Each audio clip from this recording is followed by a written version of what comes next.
As we gear up for the 2024 election, we're going to be doing a series of look-ins to different states around America to focus on how the 2024 elections, both at the federal level, the state level, and local levels, will impact us around the country. The first state in that series is going to be North Carolina.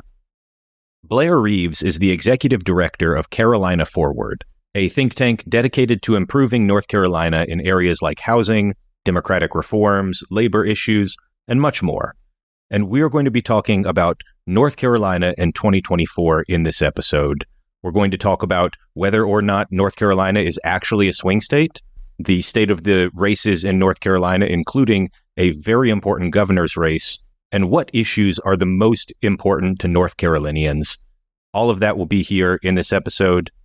Thank you for listening, and we're excited to get started.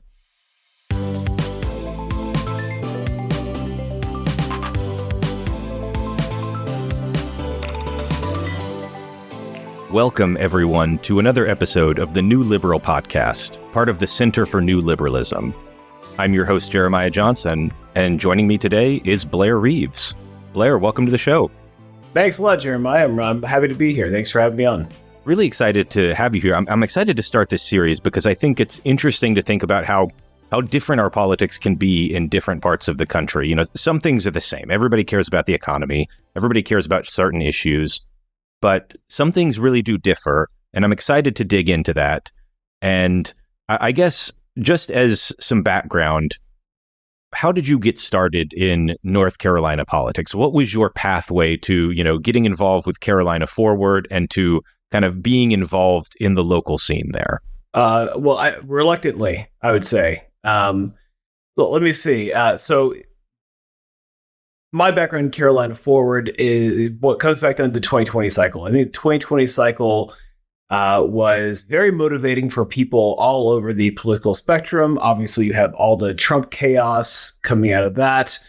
And this is prior actually to COVID hitting. I was working, and my daughter at that point, I should say my first daughter at that point, was in preschool and going into kindergarten in another few years. And a couple of crackerjack state legislators here in North Carolina, which a lot of states in the South and elsewhere have these types. They filed this bill. Okay, can you explain real quickly, what do you mean by crackerjack? Like, is that that's a Southernism, I think, that not everybody would catch? It's just an expression. A couple of real wahoos, guys whose views well outside the mainstream. They filed this bill, very popular in the 2020 era. It was still sometimes you see them. They wanted to I think it might have been in response to a school shooting somewhere. They filed this bill to arm teachers with guns, right? So they want to allow, and in some cases mandate, that teachers in grade school carry loaded handguns into their classrooms. And it didn't stop there. And so you're thinking about like your kid's first grade teacher, right, with a loaded Glock on her hip or something like that. But then beyond that, the bill also provided for allowing community volunteers to come patrol school grounds with their own guns, right? So you think about the craziest person in your community, and again, whether you're in the South or not, right? We have these types everywhere. Imagine that person rolling around your kid's school grounds with their AR-15, right? That's literally what this bill was gonna permit. We had a Republican majority, not a super majority in our legislature, but a majority. And I'm thinking, what the hell? This is insane. And this stuff had been going on for a while. I think that I was particularly attuned as a relatively new parent. And then the 2020 political cycle, the Trump era, I'd always paid attention to politics. I think the Trump era made me pay attention a little bit more, which I think is a very common experience a lot of people had, right? And I said, well, what the hell? This is insane. I went to my local school board. I tried to get them to pass a resolution about gun violence, which they did, by the way, which I'm very happy about. And I thought about what else I could do, and there was, one of these people had a really competitive challenger who was going to challenge him in the next election cycle. He's in a relatively competitive district. And I said, well, I'm going to go raise some money for that nice lady and that sort of thing. And I began to get more and more into it. And the more I got into it, the more I realized that it wasn't about this guy or that guy or this legislator or whatever. It was about the majority that they are in. And the reason why the Republicans hold a majority in our state legislature is because it's gerrymandered. North Carolina, at the time, we were tied with Wisconsin for the most gerrymandered state in the country. We have now taken that title now that Wisconsin has kind of gotten to a better place. And I began to realize, this is a balance of power thing. Because you could take out one of the Wahoos, right? But another Yahoo is going to take their place, and the challenge is overturning the balance of power these guys are in. So that led me down to doing some fundraising for political candidates, and what I realized pretty quickly is that North Carolina's kind of center left infrastructure, you can call it progressive, you can call it the left, whatever you want to call it. The infrastructure is pretty weak, and it's pretty weak because North Carolina has been under an aggressive Republican partisan gerrymander for, at this point, 13 years. And so there's just not a lot of infrastructure there. So that's when I and a couple other friends and activists and partners started Carolina Forward, and we are a statewide organization. We stretch from all the way from the west, out in Morganton and Nashville, all the way out to Kinston and Lenoir and Wilmington, if you're familiar with North Carolina. And North Carolina is a really long state. You can spend 9 or 10 hours just driving across it. So we're really, east and west and central is kind of the big divisions of our state. And that was 2020. And now we're, 3.5 years later. We endorse candidates. We put up, policy position papers. We sponsor a lot of polling. We can get to that. We mostly focus on the state legislature. We do some state judicial stuff as well. North Carolina is a fascinating state politically. It's really a microcosm of the country in a lot of really weird ways. And we can get all into that. But that's basically the backstory of Carolina. I definitely want to dig into a lot of these details about North Carolina. A good place to start is potentially kind of an overview of where North Carolina sits, because like you said, it's got a state legislature that is dominated by Republicans. And in most presidential elections since 2008, I think in every election since 2008, it's gone to the Republican Party. It was, That's right. I think Barack Obama won it in 2008, and that was considered like a surprise. And then we kind of flirted with this idea of, oh, well, is North Carolina a swing state now? Is it actually going to be a purple state rather than a red state? And I'm torn on this. I'm curious your opinion at kind of a high level. How would you describe North Carolina politics? Is North Carolina a red state, or is North Carolina a purple state? A lot of people thought it was going to be a purple state, but now it's like Georgia is the new hotness in terms of southern states that were traditionally red that might now be competitive. People have started ignoring North Carolina, and now they're just looking at Georgia. How would you describe this whole thing in your own words?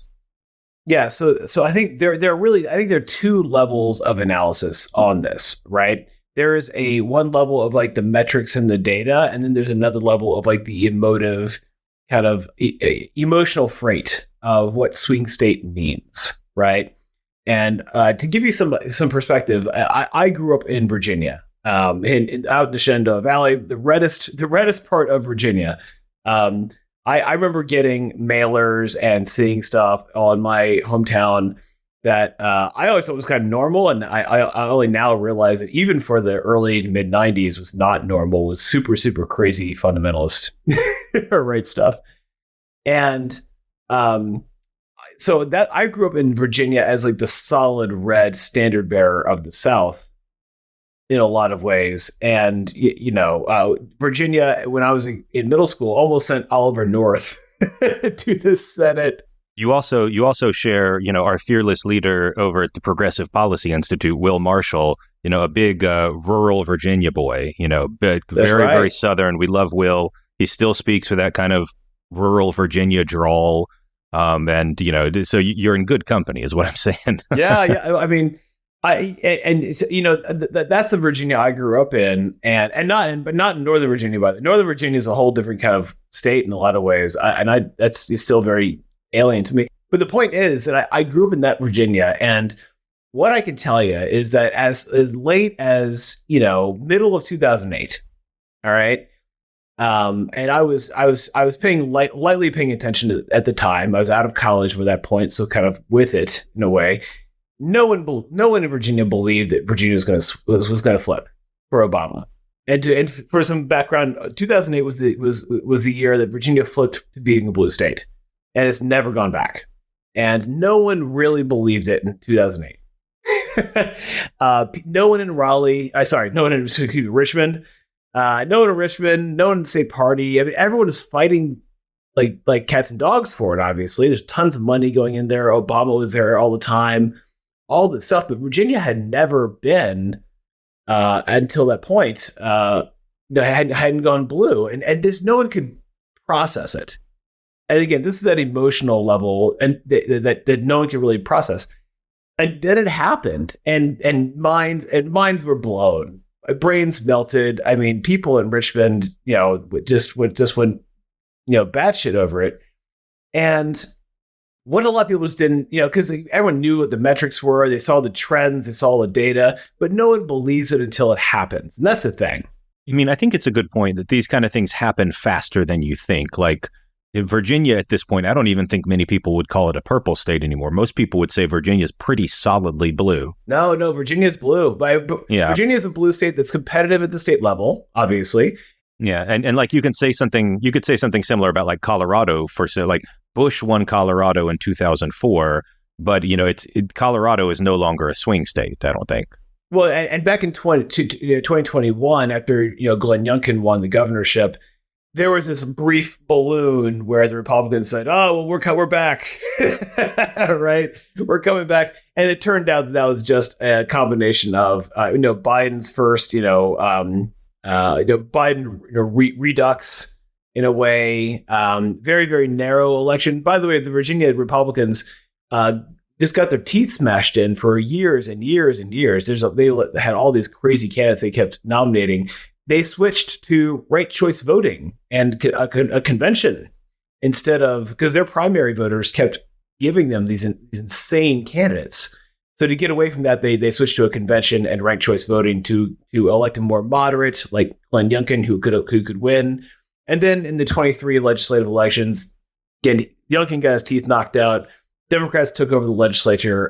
It's competitive at a state level. The point here is, though, that the main Sunbelt states, so Virginia, North Carolina, Georgia, are all on this kind of similar trajectory. And they're on the trajectory at different places and in different ways, again, to their demography, right? Their demographics. Virginia has Northern Virginia. And to a lesser extent, the Richmond area, Hampton Roads, which have a agglomeration of voters that are unlike anywhere else. Down in Georgia, of course, it's Atlanta. Like there's some, I forget what the stat is. It's like 40%, half the voters of the state are in the Atlantic metro area. Georgia is black voters are, I think, 10 points more of the electorate down in Georgia than they are in North Carolina. Virginia, they're actually less. But Virginia has Northern Virginia again. North Carolina is between those two in terms of our black voter population. But we also don't have a massive metro area like in Atlanta or like in Northern Virginia. We have 5 metro areas. We have Charlotte, we have Raleigh, we have Greensboro, Winston-Salem, Asheville, and Wilmington to some extent. One fun thing is that if Charlotte were, so about a third of Charlotte is actually the Charlotte metro area, that is actually in South Carolina. And what that means is that like a lot of these Charlotte kind of exurban and suburban growth actually accrues not to North Carolina elections, but to South Carolina elections. If Charlotte were all in North Carolina, we'd be a blue state. That's just an accident of geography. It's just one of those weird things that happens. So it sounds like you're kind of building up to the point that, look, North Carolina may not be a swing state yet, but we think we've got that potential and it could happen faster than you think. It's kind of the message. Oh, no, I almost. My point is that we are a swing state. Like all the data, the trends are clearly there. The point, though, is it happened in 2008. Maybe it'll happen this year. The question is not whether it will happen. I mean, North Carolina going for a Democrat on the federally again. The question is when. Is that going to happen in 24? Is it going to happen in 28? I don't know. Right now, I mean, North Carolina polling, Biden, Trump, basically mirrors what the polling is like in Michigan and Wisconsin and what is not Ohio? So some of the Georgia to some extent. I mean, Georgia actually Biden's polling worse right now than he is in North Carolina. So the polling here is very similar to those other states. And the reason I think North Carolina gets treated a little differently is just because it didn't happen in 20. By the way, from 2016 to 2020, Trump's margin in North Carolina fell by half. Mm-hmm. In 2020, Georgia and North Carolina basically fell on different sides of a knife, right? So Biden won by what, like 10,000 votes or something silly like that in Georgia, right? Mm-hmm. I think it was actually less than that. I think it was like 11,000 because there's some famous line where Trump tells the Secretary of State, "I need you to find me like 11,000 votes." Yeah, and I think I'm looking at the results here in North Carolina. It was Trump 49.9, Biden 48.6. So about like a little over one. Yeah, he won by 73. Yeah. Yeah, he won by 73,000 votes. And 73,000 votes out of 5.5 million cast is like, if the weather had been different than Fayetteville that day, Biden might have won North Carolina. I mean, and again, his margin fell by half from 16 to 20. So the trends are very clear in North Carolina. We have a very large rural population, but that population is stagnant or dying. All of the growth, half the population growth in North Carolina and the entire state in the last decade accrued to 2 counties. So 40% went to 2 counties, half went to like 4 counties. And all 4 of those counties, all the major counties in the state are all zooming towards Democrat. So the real question is, what are the margins going to be in the Charlotte area and in the Raleigh area, some other places? The Republicans don't have a lot more votes to find in those white mm-hmm. rural counties, which we have a lot of, but they're very, very small, and they're all shrinking. They're all depopulating. So I think this is a very fair point. And, North Carolina probably is a swing state. If Donald Trump only won it by 1 point in 2020, it's got to be considered a swing state on some level. I'm always hesitant to call it that because I feel like I've been burned too many times, but I do think it is. But as you mentioned, when we're talking about like Virginia, a lot of these things are not just the presidential race. A lot of this comes down to local politics, too. A Republican can still be competitive in Virginia at the level for the governor. And you certainly see this all over the country. A place like Kentucky with Andy Beshear, a Democrat can win even in a red state. So beyond the actual presidential election, what does North Carolina politics look like at the state and perhaps even the local level for some important cities? What does the Republican versus Democratic fight look like there beyond just Trump versus Biden? Yeah, good question. So a lot of people have begun to hear about our gubernatorial candidates. And if you haven't yet, you will soon. And that is because the Republican nominee is a guy named Mark Robinson, who is our current lieutenant governor. He is the only black Republican, executive official.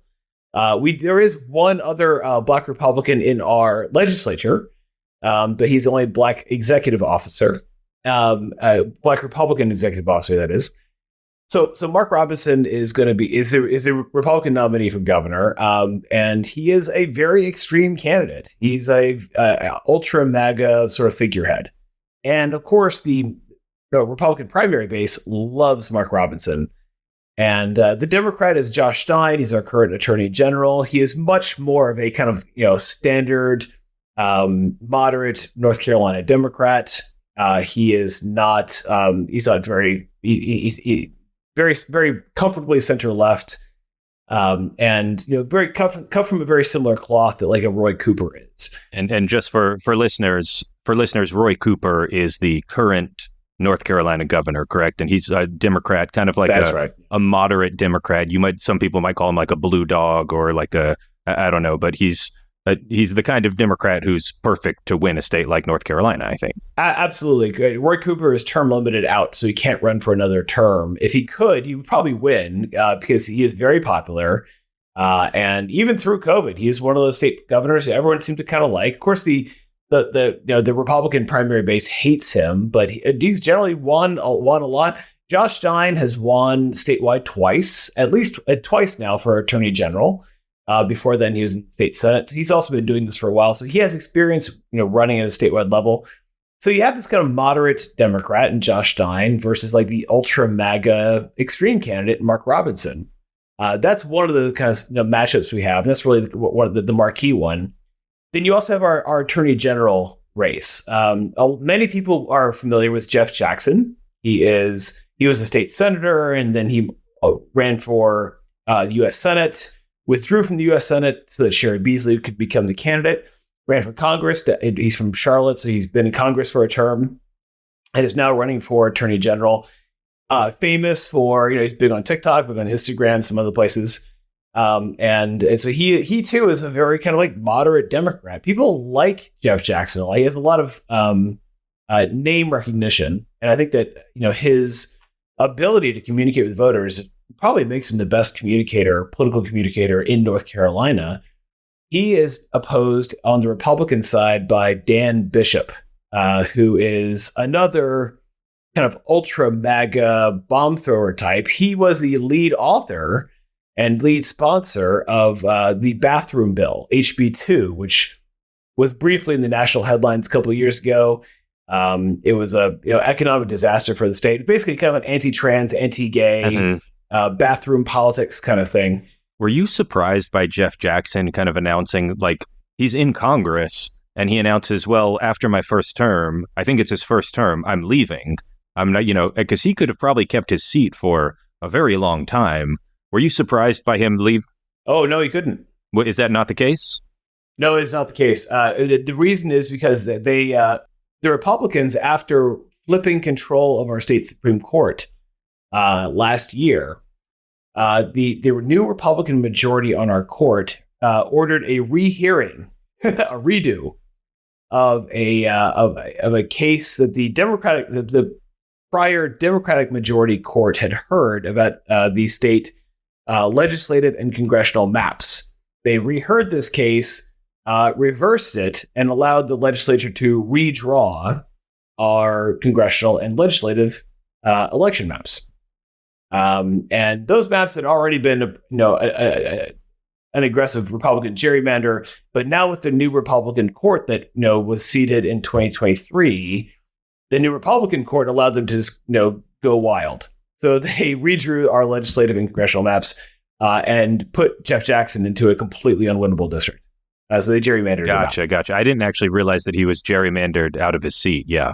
Yeah, well, he's in a seat, right? But not one that anyone, Jesus Christ can come down from on high and run as a Democrat, and you lose by 30 points. Look, Jesus was woke, Blair. That's that's what we're dealing with here. He's a radical leftist. What do you want?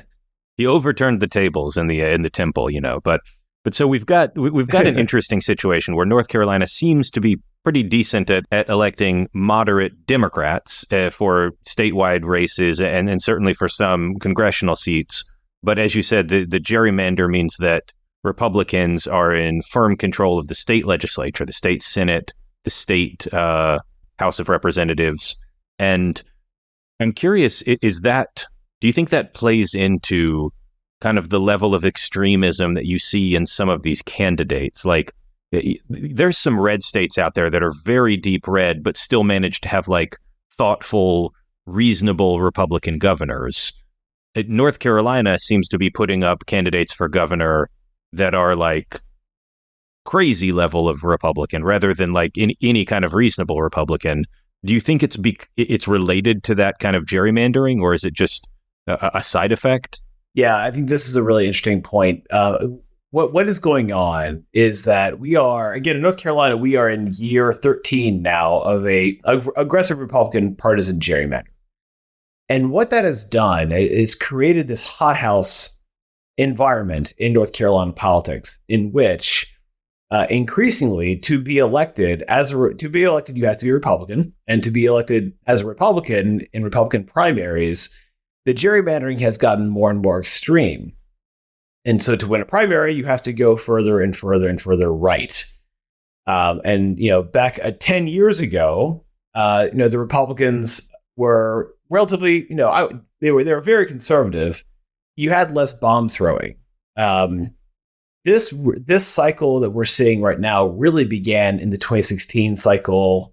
I think obviously Trump, MAGA had a big part in that, but it really accelerated as a catalyst a lot of the racing to the extreme fringe that you've seen in North Carolina as in other places in the country. All over the country, I think you've seen MAGA really catalyze an embrace of really fringy politics on the right.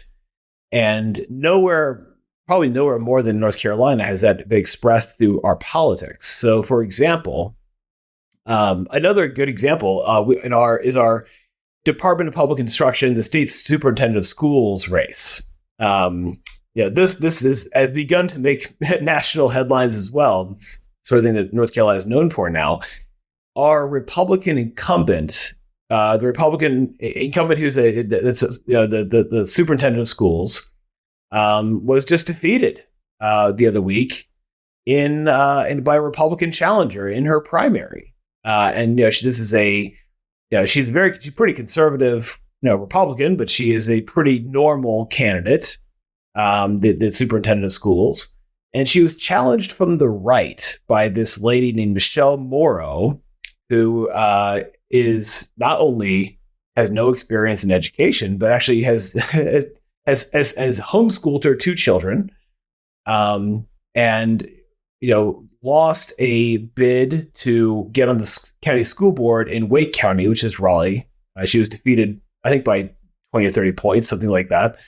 But she is January 6th insurrectionist, conspiracy theorist, anti-gay, anti-Muslim. She has all these crazy Facebook videos. She called for murdering Barack Obama and Joe Biden and televising execution on pay-per-views, like that kind of stuff. And she defeated the sitting incumbent superintendent of schools by something like 30 or 40,000 votes. First time that's happened in North Carolina history in decades. And so she's begun to make national headlines as well. And this is a good example of how the Republican primary voters in North Carolina have really kind of gone off the deep end. And there's two elements of that. On one side, you can say, well, that might be good for the Democrats, honestly, because the Democrats keep nominating. I heard the Democratic opponent is like a pretty normal, moderate Democrat who used to run the schools over in Greensboro. And Mo Green, he's a good candidate, and he probably stands a better chance of winning now, which is good. But the flip side of that, of course, is that sometimes these people actually get elected. Yeah, and if they get elected, that is not only would be disastrous for us on a public policy level, but also tells you something about the voter base generally. I don't think that those kinds of extreme candidates are going to do very well. But that's like basic political science. It's one of the most supported ideas in political science, is that you pay a price for being more extreme as a candidate. It's funny that the schools are, one of the big examples you share here, because I do think that Democrats in the 2020, 2021 era and like with COVID shutdowns and things like that, Democrats didn't realize how badly they had kind of hurt themselves in some topics related to education. They really had to play defense for a year or two there. I think this is what the reason Glenn Youngkin got elected was heavily based on education. But it leads me into kind of what I want to talk about next, which is beyond kind of let's talk about the different partisans and let's talk about kind of the grand sweep of the ideology of everybody involved, is the issues. And I'm sure education is a big issue in North Carolina, but there are some issues, that are big everywhere, right? Like education, everybody cares about education in every state, and the state of the economy is always important. But what issues would you say have like particular importance in North Carolina? Or are there issues that kind of land differently in North Carolina with a different kind of impact than they do nationally? I'm curious what gets the most attention and what really drives races there that people should know. Yeah. Like I said before, I think North Carolina in a lot of ways is a pretty good microcosm of our politics nationally. We have a very diverse electorate that is probably a little more diverse than the electorate nationally, but it's pretty well representative of a lot of different groups. I'm not sure there are a lot of issues that are more salient here than elsewhere. Obviously, cost of living and economy, jobs are really big ones. Housing is a big one. And everyone, it crops up a lot in the discourse, much more so than it does in the polling. We do a lot of polling on this, and what we hear over and over and over again is people perceive housing to be a big problem. It is not factoring into their candidate choice yet. And like it might be in metro areas that are more housing stressed, like in in California or up in the Northeast or something like that.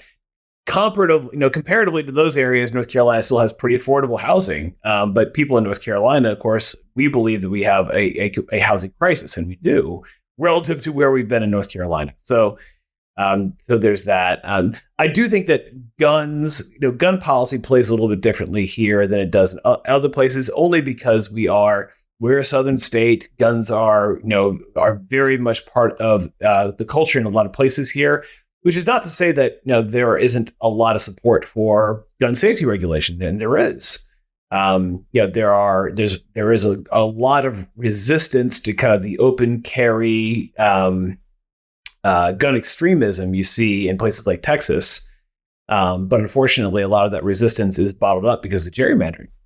Is it the kind of thing where even if you're proposing, well, we need some common sense gun regulations, just some common sense safety checks, you should still, like, a Democrat who's saying that would still kind of be expected, like, well, I still have a couple guns, like, I'm not anti-gun. Whereas like in a place like, very, very blue California, the Democrat just wouldn't be touching guns at all. Yeah, that's right. Yeah, you're not going to get very far, being anti-gun as a blanket policy. I think really in most places in the country, honestly, outside of states like that. I do think that one of the things that comes up all the time here, but again, mirroring sort of the national trend, you get a lot of gender stuff. So there's a big anti-trans legislation push in this latest session of our legislature. Obviously, North Carolina sort of kicked off a lot of this with like the bathroom bill HB2 back in 2016. And it was sort of a test case of showing how potent an issue that can be. What we see over and over and over again, though, the same with like critical race theory, the diversity stuff, all that kind of stuff. A lot of these issues are really bottled up in the right-wing base, in the Republican base. They get much less traction among moderate voters. They get no traction outside of it. And so what you see over and over again is about 35-40% of the Republican base drives the party, because it's all that you need as a Republican candidate to win a primary. And in a state like North Carolina, all they need to do is win the primary. So that really renders a lot of moderate opinion, Democrat opinion, mostly irrelevant. Our polling, other polling has shown over and over and over again that moderates and Democratic voters, by which I mean independent voters and Democratic voters as well, both political ideology and party affiliation, are kind of on the same team. The self-identified Republican voters are really kind of on an island unto themselves. And what that does, it really cleaves apart the kind of candidate who can win legislative races in North Carolina versus one who can win a statewide race. One issue that we just had someone on the podcast about is abortion and reproductive rights. We just had an episode with Grace Panetta talking about this. And I'm curious how that lands in a state like North Carolina that is right now, in very, very close territory. It's almost, 49 to 48 kind of territory. It's a swing state, but it has been traditionally red. And even the Democrats there tend to be more, slightly more conservative Democrats or slightly more moderate. How does abortion and access to birth control and all the different kind of angles of the reproductive rights fight, how does that play out in North Carolina? So abortion rights and reproductive freedom generally are very, very well supported by the voters in North Carolina. Full stop.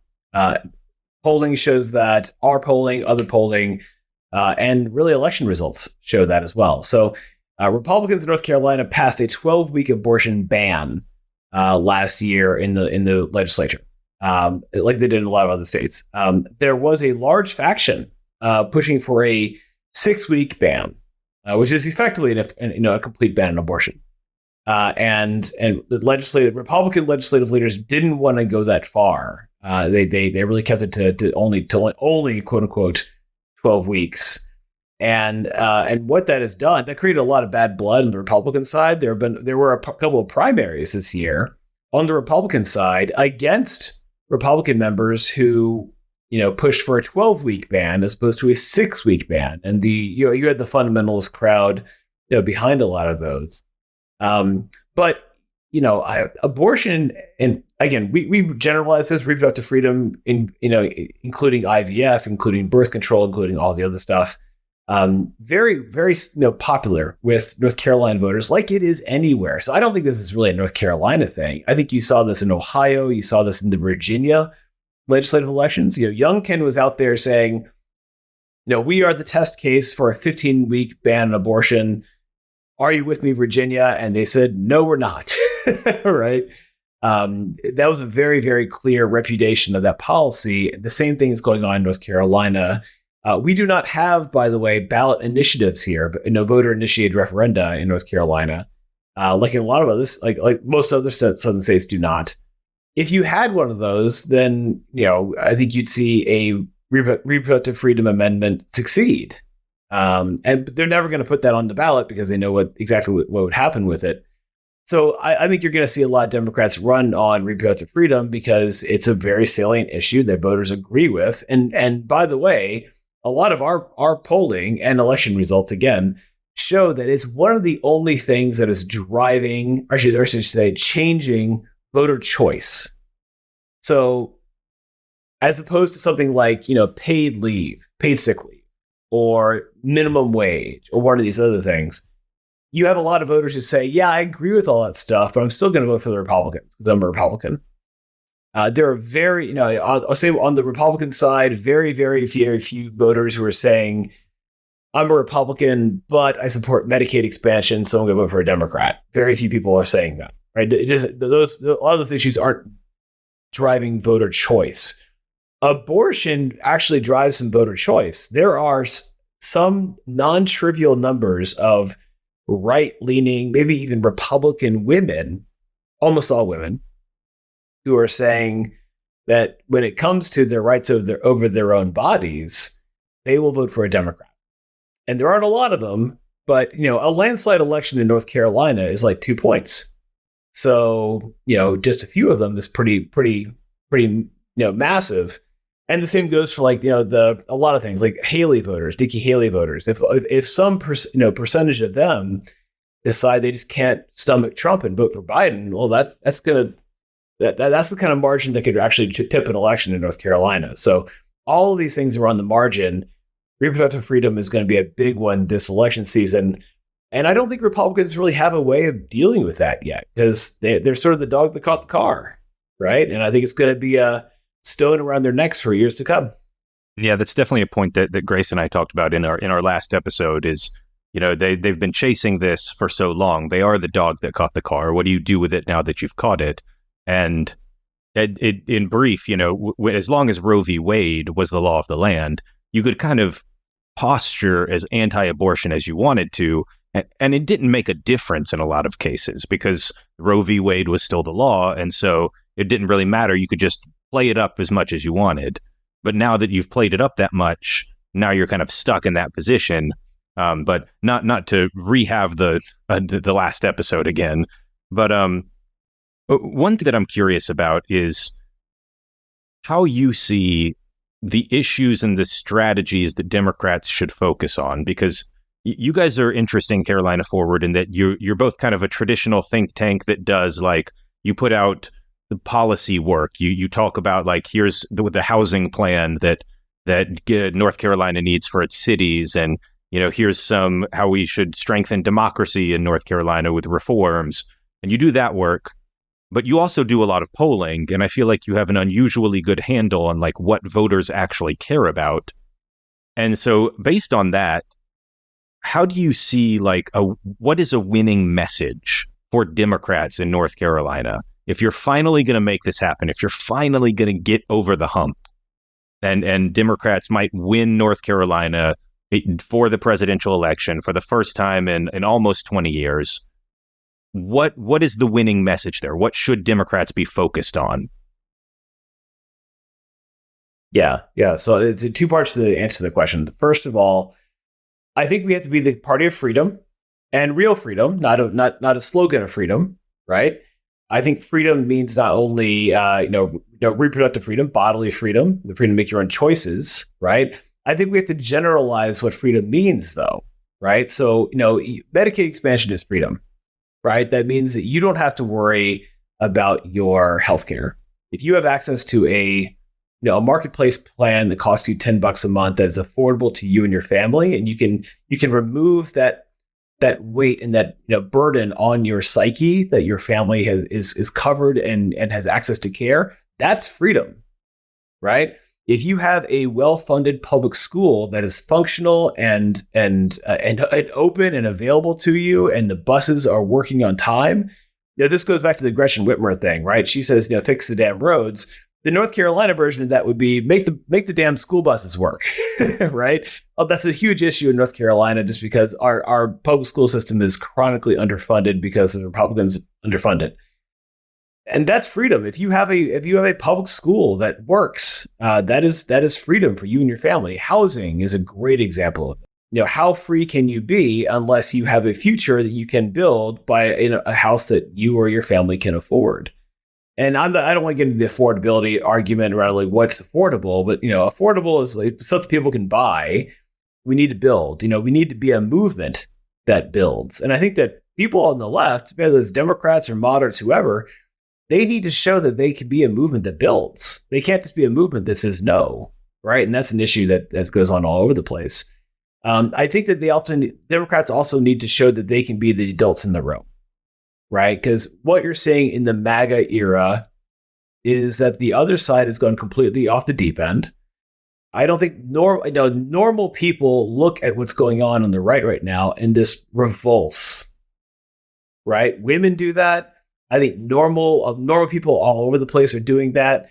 They're seeing all the gross racism and sexism and this weirdness, right? Yeah, weirdness. I mean, like sometimes I have a thing called, like, the freak theory of politics, where whichever side has, like, more prominent weird freaks on it is probably the side that's going to lose. And, like, it's to some degree all of politics is trying to be like, well, I'm just a reasonable, normal person, and my opponent is this weirdo freak. That's like all of politics, and whoever has the most freaks on their side really needs to hide them at the very least.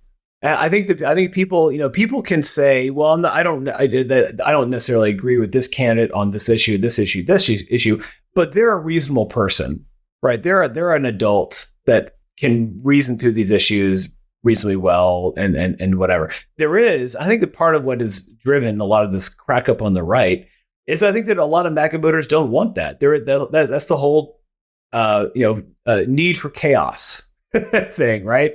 Which I think is a psychological condition that I think a lot of people on the right are afflicted by these days, that there's just sort of this nihilism about wanting chaos in the universe, and that's why you go vote for some completely insane person, right? And that you want to inject that into.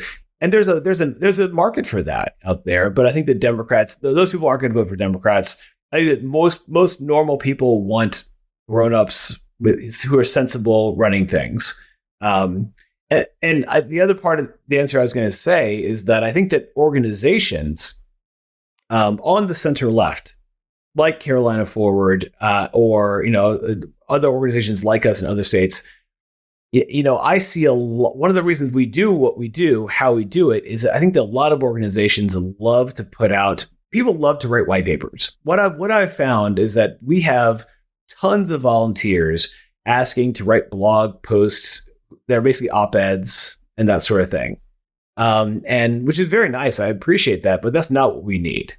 We are a purple state where we need direct political action and a theory of change. What I see, especially on the left, is a lot of organizations on this side don't always have a theory of change. How is what you're doing going to change minds, going to persuade people, going to do something productive if you're not raising money, or you're not endorsing candidates, or you're not building a large audience through which you can persuade people through arguments and information and that sort of thing, which I think the Center for New Liberalism does really, really well.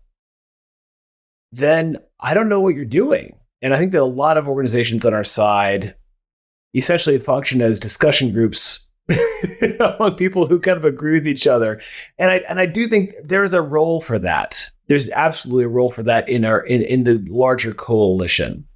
And so I don't want to downplay that, but in a purple state where elections really matter, that's not what we need. Maybe that's what they need in California. I don't know.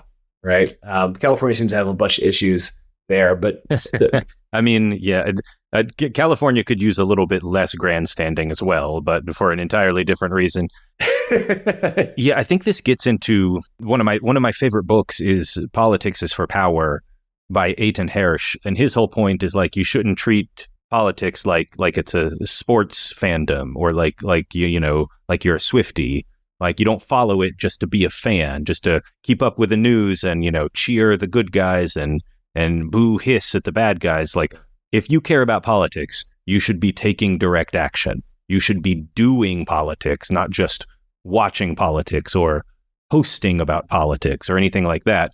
Like doing things, knocking on doors, getting involved in a campaign, calling people, showing up at a city council meeting to advocate for what you want. All of that is so much more important than posting something on Twitter, or just having a take. Yeah, dude. Like I have a stack of copies of that book, and I give them out when I do speaking to groups and stuff like that.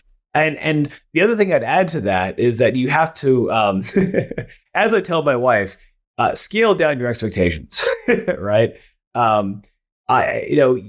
You're probably going to have a net zero effect on a presidential race, but a race for your city local official or a state legislative official can be non-trivial, right? We decided a while back that our net effect on the 2024 statewide election in North Carolina probably would be pretty trivial, pretty small, right? I mean, there are like 7 million voters in North Carolina. 5.5 of them actually vote. How much effect are we really going to have there? I don't know. Probably very little. But what we did do, we got involved in primaries, and we took out a bad member of our legislature in a primary the other week, and we replaced him. He's some corrupt, nasty Democrat from a rural district who had basically turned his back on his district and was voting with the Republicans on a lot of really bad bills. And we helped, empower a local guy out there who run against him for a primary, and he won his primary. And we put money into his race. We canvassed for him. We did all this other stuff. And we had partners, I should say. It wasn't all us, but we marshaled resources for this guy. And he won by 43 votes.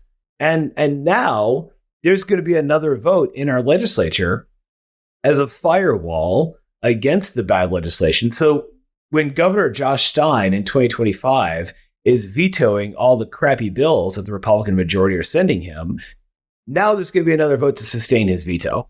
And that's a really meaningful addition to the balance of power. And that is, all whenever you talk about the legislative, process, this is all seat math. It's all numbers. And so, a lot of times, like you said, the culture of politics augurs towards this culture of celebrity or saviorship. And what I tell audiences all the time is like, don't wait for a savior. Like a politician is not going to save you. And if you never meet your heroes, because they are going to disappoint you eventually. It's not about the personalities. It's about what they do in office and the balance of power when they get there. So, that was a big win for us. We're going to keep doing stuff like that. And I wish more people would think about it on those terms rather than how do I feel about, this guy whose video I saw or, this politician or whatever. You got to think about, politics as being more and more expansive than that.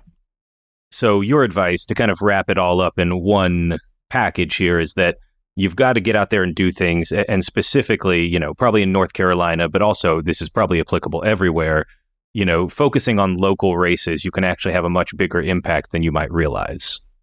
Well, I would say not just local, but also state level. I mean, that's one thing that I think the people drastically overlook is the state level politics, because a lot of power in our country as a whole is locked up in state legislatures. The right has been focusing on state legislatures for 20 years, and Democrats have really not until pretty recently. So whatever state you live in, your state legislature is probably really important, and you should pay more attention to it. And the other thing I would say, is that so what I tell audiences that I speak to in North Carolina, and I think this is probably applicable in other states as well, is that the limiting factor is usually not money. People assume that the limiting factor in political action generally is money, and it's really not. I find it's actually leadership. People who are willing to actually do the work, and that doesn't mean you have to devote your life to it. It doesn't mean you have to, run for office. It's great if you do. We need people to run for office, or anything like that. But it really means that people willing to do stuff, and willing to put their shoulder to the wheel for the cause of change, and not some sort of pie in the sky sort of vision of paradise, but rather tangible, practical change. Like what can you actually get passed in your legislature? How can you actually change the balance of power in a positive direction in your community, in your state legislature, or anywhere else? And I would encourage people to look less at national politics and look more at the state level politics, because that's probably where you have much more opportunity for impact. And if we had more people doing that, then I think we'd be in a better place. Blair, it's so much more exciting to talk about national politics. This is literally what people will say. I don't get any social media clout out of having an opinion on, the lieutenant governor's race in North Carolina. Like, nobody will give me clout for that. But if I have a hot take on how, Biden is doing genocide, or cucumbers are woke now, or whatever's happening, whatever the latest nonsense is, right? DEI ships crashing into bridges. Like that's where you get your hot takes. That's how you get your likes. Yeah. Well, wait, Gerald, was the ship DEI or was the mayor DEI? I forget. It was both. This is actually the new thing. Like, you remember how when we're getting way off track here. We'll wrap things up in a second. But when it became a meme, like after the COVID vaccines for like anti-vaxxers, like some random celebrity would die just in a skiing accident or something, and people would be like, "Vaxxed?" ? I think the new version of that. So that happened for a long time. Like, literally somebody would die in a fiery explosion and there would be like a bunch of vaxxed. But the new version... Did they get the jab? Yeah. The new version is some disaster will happen. And like this ship that crashed into the bridge in Baltimore, and they went to the shipping company's website and they found it has some boilerplate, like, we believe in diversity and inclusion. Like, they know nothing about the actual policies. They just found some 3 sentences on their website that practically every company has, right? And so then they go post, this is what wokeness and DEI are doing to our country, like crashing our shit. Like, I don't know, it's crazy. But the culture war, to sum it up, is exciting. Local races are more hard work than they are exciting, but I think that they are worth pursuing. And so we're pushing an hour now. Yeah. Yeah, and I think that anyone who thinks that engaging in that kind of mostly Twitter born fighting, the best prescription is always to go touch grass, right? Like I take no enjoyment at all. I don't engage in any of that stuff just because I think it's boring and it's stupid. And if you're not. I can't think of anything I'd less like to do than to argue with some anonymous account on Twitter, right? So I don't even bother. Yeah. Well, look, Blair, I am never going to touch grass, and you can't make me.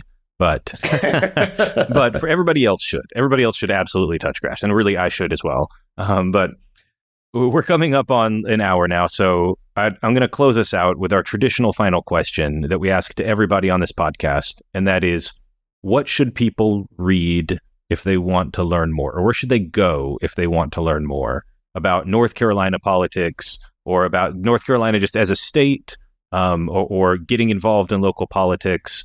This could be books you think are useful, websites with good materials on it, people to follow on Twitter if you want to follow North Carolina politics. What resources would you recommend for people who want to learn more?